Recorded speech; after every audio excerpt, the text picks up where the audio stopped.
நாடாளுமன்ற தேர்தலில் பாரதிய ஜனதா தலைமையிலான தேசிய ஜனநாயக கூட்டணி அதிக இடங்களில் வெற்றி பெற்று மத்தியில் ஆட்சி அமைக்கும் என்று தேர்தலுக்கு பிந்தைய கருத்து கணிப்பு தெரிவித்துள்ளது.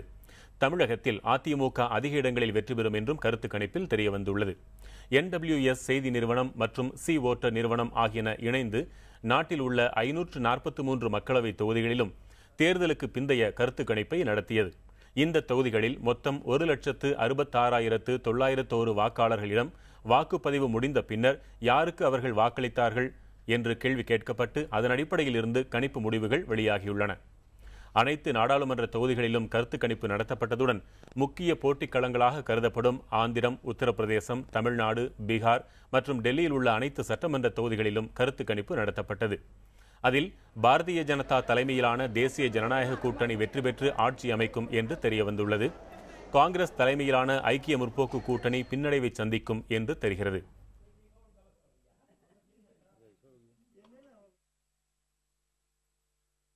சி ஓட்டர் நிறுவனம் நடத்திய தேர்தலுக்கு பிந்தைய கருத்து கணிப்பின்படி தமிழக அளவில் எந்தெந்த கட்சிகளுக்கு எத்தனை இடங்கள் கிடைக்கும் என்பதை பார்க்கலாம்.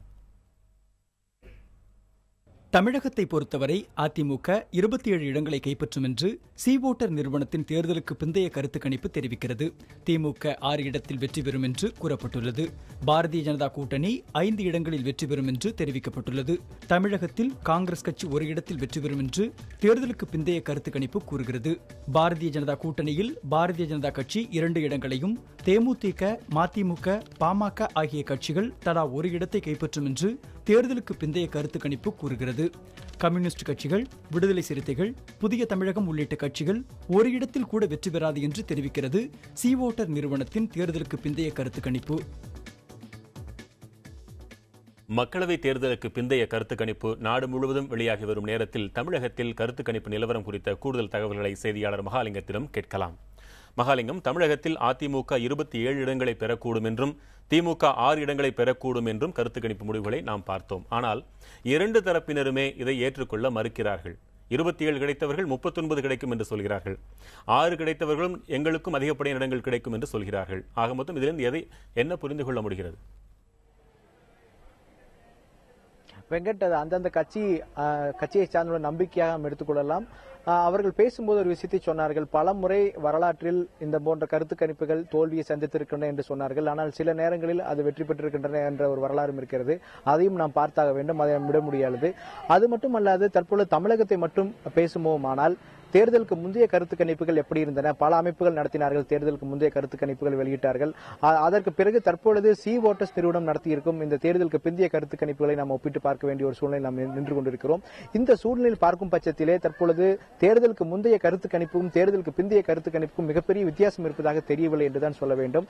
என்றால் ஆளும் கட்சி அதிமுக தனியாக தேர்தல் களத்தில் நின்றார்கள். கூட்டணி எதுவும் தேவையில்லை என்று தனியாக போட்டியிட்டார்கள். அவர்கள் 27 இடங்கள் வெற்றி பெற கூடும் என்று சொல்லப்பட்டிருக்கிறது. ஆனால் ஆளுங்கட்சியை சேர்ந்தவர்கள் 39 எங்களுக்கு தான் கிடைக்கும் என்று தொடர்ந்து நம்பி வருகிறார்கள். அது மட்டுமல்லாது இதுக்கு அடுத்தபடியாக இருக்கும் திமுக கிட்டத்தட்ட அவர்களும் அதிகப்படியான இடங்கள் நாங்கள் வெற்றி பெறுவோம், தேர்தலுக்கு பிந்தைய கருத்து கணிப்பை நாங்கள் நம்ப மாட்டோம் என்று தெரிவித்திருக்கிறார்கள். அவர்கள் 6 இடங்கள் வெற்றி பெறுவார்கள் என்று இந்த கருத்து கணிப்பில் சொல்லப்பட்டிருக்கிறது. ஆனால் அதுவும் எந்த அளவுக்கு சாத்தியமாக இருக்கும் என்று நாம் பொறுத்திருந்தான் பார்க்க வேண்டும். ஏனென்றால் அவர்கள் கணிப்பு அதிக அளவில் வெற்றி பெறுவோம் என்று சொல்லப்பட்டது. ஏனென்றால் தேர்தலில் இறுதிக்கட்ட நேரங்களில் பிரச்சாரம் என்பது, வியூகம் என்பது மாற்றப்பட்டது. திமுகவினுடைய முக்கிய தலைவர்களான மு க ஸ்டாலினும் மு கருணாநிதியும் தொடர்ந்து பல இடங்களிலே தேர்தல் பரப்புரையாற்றினார்கள். அப்பொழுது பல்வேறு கருத்துக்களை அவர்கள் முன்வைத்து மக்களோட பிரச்சனையை முன்வைத்து பேசினார்கள். அதனால் மக்கள் மாறியிருக்கிறார்கள், மக்கள் எண்ண ஓட்டம் மாறி இருக்கிறது, வாக்காளர்கள் மாற்றி இந்த மாதிரி ஓட்டு போடுகிறார்கள் என்ற ஒரு கருத்து நிலவியது. அப்போதும் சில பத்திரிகை கருத்து கணிப்பை வெளியிட்டிருந்தார்கள். அப்பொழுது திமுகவிற்கு அதிக அளவிலான எண்ணிக்கையில் வாக்குகள் கிடைக்க வாய்ப்பு இருக்கிறது, அதிக அளவில் வெற்றி பெற வாய்ப்பு இருக்கிறது என்று சொல்லப்பட்டது. ஆனால் தற்பொழுது 6 இடங்கள் மட்டுமே கிடைக்கும் என்று சி ஓட்டர்ஸ் நிறுவனம் நடத்தியிருக்கும் கருத்து கணிப்பில் தெரிய வந்திருக்கிறது. எனவே இது சம்பந்தமான இறுதி முடிவை அவர்கள் எதிர்பார்க்கும்படி மே 16ஆம் தேதி என்று தெரிந்து கொள்ளலாம் என்று சொல்லப்பட்டிருக்கிறது. காங்கிரஸ் 1 இடங்களில் வெற்றி பெறும் என்று சி ஓட்டர்ஸ் நிறுவனம் நடத்தியிருக்கும் கருத்து கணிப்பில் சொல்லப்பட்டிருக்கிறது தமிழகத்தை பொறுத்த அளவுக்கு. ஆனால் இதற்கு முன்பு தேர்தலுக்கு முந்தைய கருத்து கருத்து கணிப்பில் பார்த்தோமானால் காங்கிரஸ் ஒரு இடத்தில் கூட வெற்றி பெறாது என்று பல அமைப்புகளை தங்களுடைய கருத்து கணிப்பில் தெரிவித்திருந்தார்கள். ஆனால் தற்பொழுது காங்கிரஸ் ஒரு இடத்தில் வெற்றி பெறும் என்று இந்த கருத்து கணிப்பில் தெளிவாக சொல்லப்பட்டிருக்கிறது. அதுவும் நாம் பொறுத்திருந்தான் பார்க்க வேண்டும் என்று சொல்ல வேண்டும். பாஜக கூட்டணியை பொறுத்த வரைக்கும் மொத்தம் 6 இடங்களிலே இந்த கூட்டணி வெற்றி பெறும் என்று கருத்து கணிப்பில் சொல்லப்பட்டிருக்கிறது. 2 இடங்களிலே பாஜக தனித்து வெற்றி பெறும். மற்ற இடங்கள் அதாவது மதிமுக, தேமுதிக, மேலும் பாமக ஆகிய இந்த கட்சிகள் தலா ஒரு இடங்களில் வெற்றி பெறும் என்று சொல்லப்பட்டிருக்கிறது. இந்த கட்சிகளும் அதிக அளவில் நாங்கள் நின்ற இடங்களில் அனைத்து இடங்களிலும் வெற்றி பெறுவோம் என்ற ஒரு நம்பிக்கையில் அவர்கள் இருக்கிறார்கள். ஆனால் இதற்கான வாய்ப்புகள் அதிகமாக இருக்கிறது. ஏனென்றால் இந்த கட்சிகள் வெற்றி பெறும் இந்த கருத்து கணிப்பில் சொல்லப்பட்டபடி இந்த பாஜக கூட்டணி வெற்றி பெறும் பட்சத்தில் ஒரு மிகப்பெரிய மாற்றமாக கருதலாம் என்று தேர்தல் வல்லுநர்களும் அரசியல் வல்லுநர்களும் தெரிவித்திருக்கிறார்கள். ஏனென்றால் இதற்கு முன்பு தமிழகத்தில் நடந்த முக்கியமான தேர்தல்களில் பார்த்தோமானால் திமுகவா அதிமுகவா என்ற ஒரு 2 கட்சி போட்டி, இருமுனை போட்டி தான் வலுவாக இருந்தது. தற்பொழுது பாஜக என்ற ஒரு முனை உருவாக்கப்பட்டு திமுக அதிமுக தவிர மற்ற கட்சிகள் எல்லாம் அதில் ஒருங்கிணைக்கப்பட்டு தற்பொழுது தேர்தல் களம் கண்டிருக்கிறார்கள். எனவே இதில் 6 இடங்களிலே பாஜக கூட்டணி வெற்றி பெறும் பட்சத்தில் ஒரு மிகப்பெரிய சாதனையாக கருதலாம் என்று அரசியல் வல்லுநர்கள் கருதுகிறார்கள். மக்கள் திமுக அதிமுகவுக்கு மாற்றாக இந்த கூட்டணியை கருதுகிறார்களா என்பதையும் சொல்லியிருக்கிறார்கள். அதிமுக தலைமை கழக பேச்சாளர் ஆவடிக்குமார் மீண்டும் நம் இணைப்பில் இருக்கிறார். ஆவடிக்குமார் வணக்கம். வணக்கம்.